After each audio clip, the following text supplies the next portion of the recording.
This video shows you how to submit zeros for late work.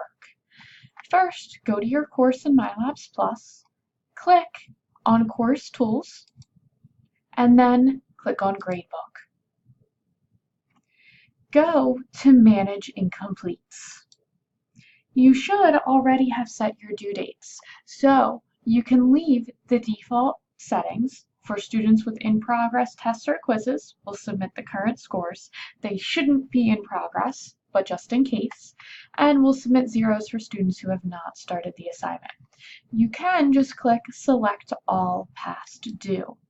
When you do that, anything with red next to it that has some students that haven't done it yet will have a check mark. And you can always spot check how many students have not yet started something.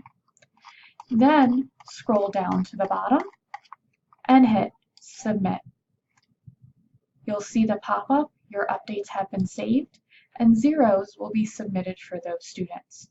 If you want to double check, you can go back to Gradebook and then click on a specific student or an assignment.